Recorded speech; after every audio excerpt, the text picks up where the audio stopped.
Hello எல்லாருக்கும் வணக்கம். என் பேரு ஆதர்ஷ். இந்த வீடியோல இந்த ICC champions trophy final between India and New Zealand நான் ப்ரீவியூ பண்ண போறேன். இப்போ இந்த ப்ரீவியூக்குள்ள போயிடலாம். இந்தியா ஒரு 11ஓட ஆரம்பிச்சா இப்போ போன மேட்ச்லேருந்து ஹர்திக் பாண்டியாவுக்கு ஒரு injury will be able to play the ஃபைனல்ங்கிற பேச்சு வந்திருக்கு. நான் இப்பதான் ஒரு அப்டேட் கொடுத்துருக்காரான்னு பார்த்துருக்கேன். ஒன்றும் கொடுக்கல. அவர் இந்தியன் கிரிக்கெட்டுக்கு ரொம்ப முக்கியம். இந்த ஃபைனல் ஸ்டேஜ்லயும் ரொம்ப முக்கியம். அதனால தான் I hope that he is fit to play this match. ஏன்னா அந்த டீம் பேலன்ஸ் மாறும். ஹர்திக் பாண்டியா விளையாட முடியலன்னா அந்த டீம் பேலன்ஸ் மாறும். இப்போ பிளேயிங் 11 பார்த்தோம்னா assuming Hardik Pandya plays, Rohit Sharma, Shubman Gill opening, Virat Kohli number 3, Shreyas Iyer 4, KL ராகுல் 5, Hardik Pandya number 6, Akshar Patel 7, Ravindra Jadeja number 8, Kuldeep Yadav 9, Mohammad Shami 10 and Varun Chakravarti number 11.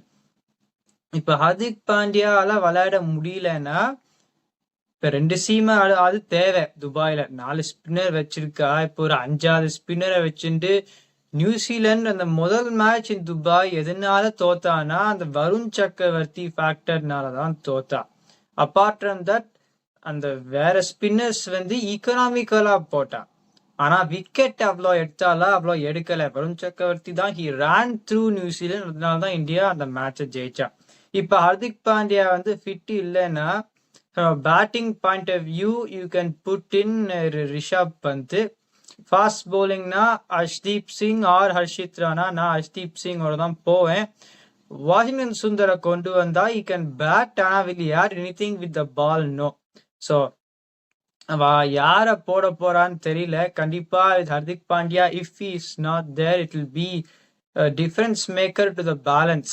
ஏன்னா அவர் நியூ பால்ல போட்டு பெருசா ஒரு சக்சஸ்ஃபுல்லான இருந்தது கிடையாது தஸ் ஃபார். நான் திருப்பியும் சொல்றேன், Mohammed Shami despite his injury is bowling well. Hardik Pandya அவர் போடுற அளவு தான் போட்டிருப்பேன். அதனாலதான் striking ability up front to the சீமர்ஸ்னா இந்தியாவுக்கு இன்னும் அவ்வளோ பெருசா ஒரு த்ரெட்டனிங் காம்பினேஷனா இருக்கா? நான் இல்லைன்னு தான் சொல்லுவேன். எங்க இட் கோஸ் வெல் ஃபார் தம்னா அந்த நடு ஓவர்ஸ்ல அந்த ஸ்பின் சோக் போடுறதுனால கடைசியிலும் Mohammed Shami has bowl well. Hardik Pandya hardly bowl. You looking for his impact as a batsman. ஆனா அவரோட 10 ஓவர் ஆஃப் சீம் போலிங் இருக்கிறது is a luxury for this team, despite does not have to bowl more than 5 overs most of the time. அந்த luxury இப்ப ரிஷப் பந்த் பேட்ஸ்மேனா போட்டா அப்ப இந்த 5 bowler வச்சு I still think India would more likely they will bowl out the 5 bowlers நினைக்கிறேன். ஆனாலும் இப்ப வருண் சக்கரவர்த்தி if he does not run through New Zealand the way he did in the first match, அந்த ஒரு விக்கெட் டேக்கர்ஸ்னா you would have to make do with the ones you have. Mohammed Shami ஒருத்தர் தான் அந்த விக்கெட் டேக்கரா இருப்பார். போன மேட்ச்லயும் அந்த 3 விக்கெட் எடுத்துட்டார். Others will play containing job. Washington Sundar போட்டா அவனும் ஒரு கண்டெய்னிங் ஜாபா தான் பண்ணுவார். You can bat. ஆனா will that be an option that will really என்ன சொல்றது give that extra luxury for India with bat and ball கேட்டானா Washington Sundar very good batsman. ஆனா கடைசியில அவர் இறங்கினா ஹர்திக் பாண்டியா இறங்கிருச்சே அந்த பயம் இருக்குமா? இருக்காது. It's not Washington's fault at all. அது கம்பேரிங் த டூ இந்த ரோல்ஸ் தே பிளே. பவுலிங்ல Hardik Pandya as a second seamer 5 over போடுறார். 4 ஸ்பின்னரை வச்சுட்டு வாஷிங்டன் சுந்தர் அந்த என்ன சொல்றது 5 ஓவர் போட போறான்னு தெரியல. ஸோ அதை they may look to prioritize one of batting or one of bowling. Harshit Rana or Arshdeep சிங்னா நான் ஹர்ஷ்தீப் சிங்க்கு தான் போவேன். இப்ப ஒருவேளை ஹர்ஷ்தீப் சிங் ஹர்திக் பாண்டியாவுக்கு பதிலாக விளையாடிட்டு ஜடேஜாக்கு கடைசியில பேட்டிங்கே கிடைக்க மாட்டேங்கிறது. அதனாலதான் அவன் நினைப்பா ஓகே ஒரு 7 பேட்ஸ்மேனோட போய் Harshdeep Singh, Mohammed Shami opening the bowling, அதுக்கப்புறம் யூ காட் த 4 ஸ்பின்னர்ஸ் நினைக்கலாம். But to sum it up Hardik Pandya if is not available in this team balance கண்டிப்பா மாறும். But still I think India look strong to go in this final.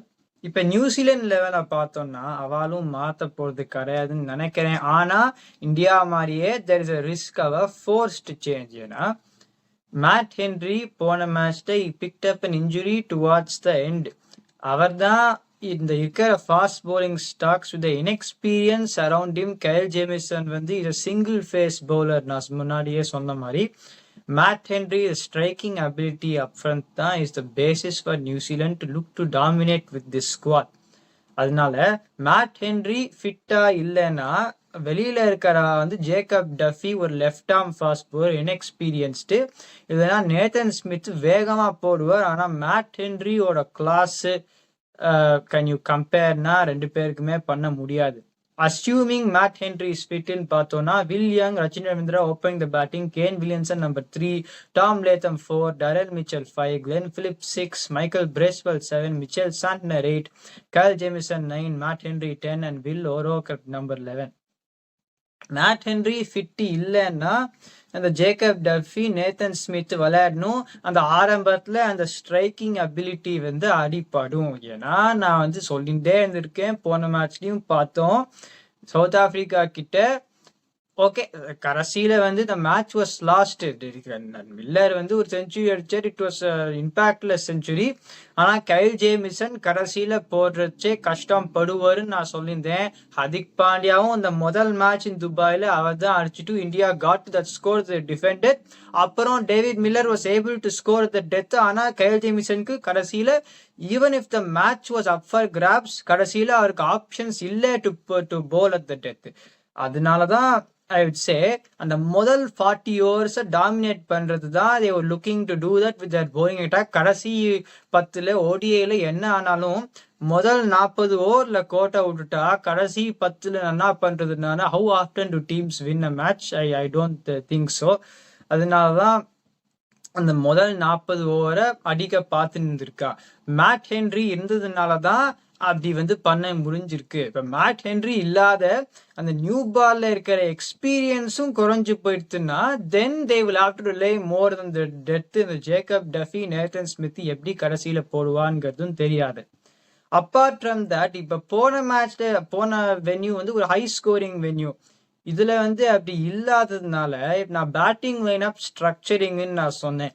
இப்ப அவ வந்து டரெல் Mitchell number 4 இறக்கிட்டு Tom Latham number 5 இறக்கிறா. Is not a power hitter. போன மேட்ச்ல Glenn Phillips அடிக்கலான்னா அவர் கடைசியில பவர் ஹிட்டிங்கே இல்லை. டரெல் மிச்சலும் ஆரம்பத்துல டைம் எடுத்துட்டு ஹி எக்ஸ்ப்ளோர்ஸ். அவர் ஒரு 49 ரன் அடிச்சுட்டார்.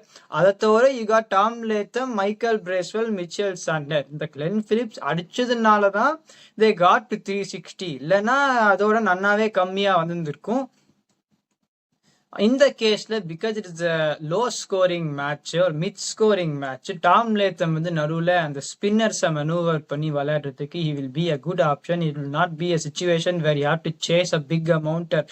அந்த 300 அடிக்க வேண்டாம் இந்த சிச்சுவேஷன்ல. So it will be it can accommodate the structuring of their batting lineup better than playing an high scoring venue.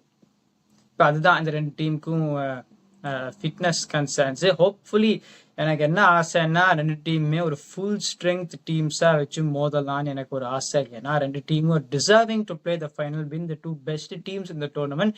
இப்போ வந்து இந்த review of the analysis of 11s as per the metrics நம்ம வந்து அதுக்குள்ள போயிடலாம்.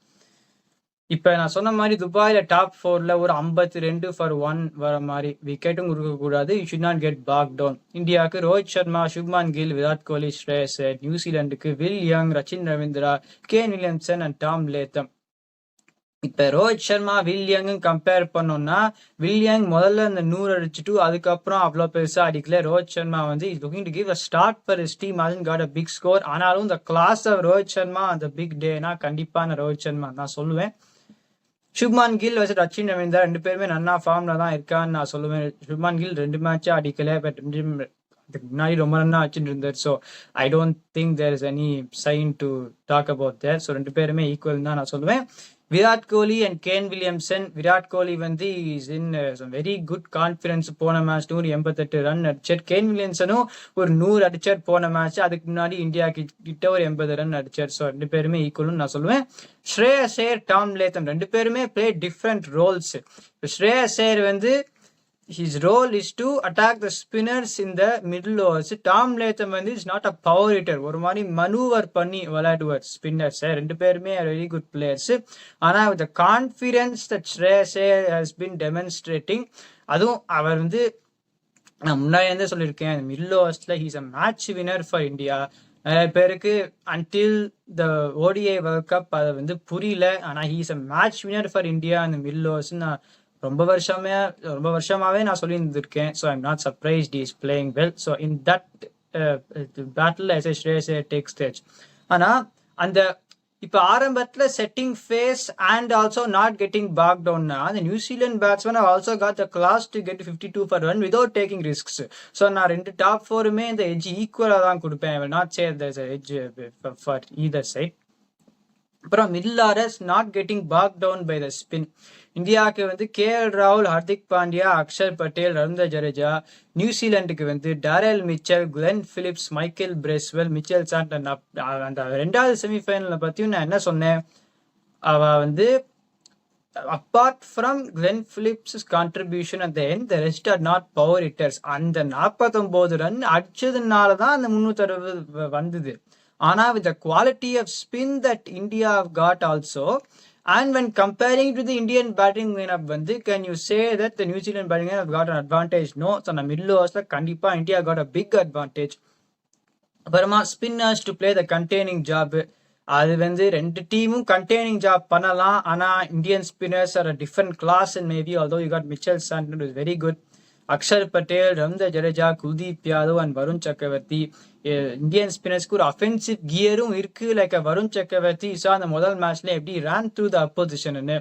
அதனாலதான் I would say Indian spinners definitely got the edge there. அதுக்கப்புறமா fast bowling நான் திருப்பியும் சொல்றேன், the one metric I will give an edge to New Zealand is and the striking up front with the new ball, especially if Matt Henry plays. But Matt Henry, Will Rock, Kyle Jamieson, it's a good combination in the new ball. இந்தியாவுக்கு வந்து ஷமி, அதுக்கப்புறம் ஹர்திக் பாண்டியா விளையாடினாலுமே அவர் பெருசா போட்டிருக்காரா, போடல. அதனாலதான் இப்ப Hardik Pandya is not இன்ஜர்ட்னா இந்தியாவுக்கு balance மாறும். நியூசிலாண்டுக்கு மேட் ஹென்ரி நாட் இன்ஜர்ட்னா பேலன்ஸ் மாறாது. ஆனா அந்த experience, that skill level which you need to topple this Indian லைனப்ல கண்டிப்பா அடிபடும்.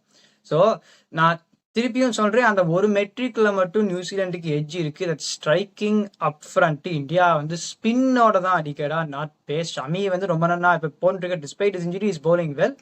But mostly India's approach with the ball is the spin to win approach. And the New Zealand spinners play containing role and the seamers are the ones that strike. So overall நான் திருப்பியும் நான் அந்த முதல் மேட்ச்ல சொன்ன மாதிரி நான் எப்படியும் சொல்றேன், India has got the edge in all the metrics bar one. எனக்கு பொறுத்த வரைக்கும் they will win this final and they will lift the Champions Trophy. என்ன நடக்கிறதுன்னு பார்க்கலாம். இந்த வீடியோ என்ஜாய் பண்ணீங்கன்னா லைக் பண்ணுங்க, சப்ஸ்கிரைப் பண்ணுங்க, இருக்கிற ஃப்ரெண்ட் கிட்டலாம். My opinion.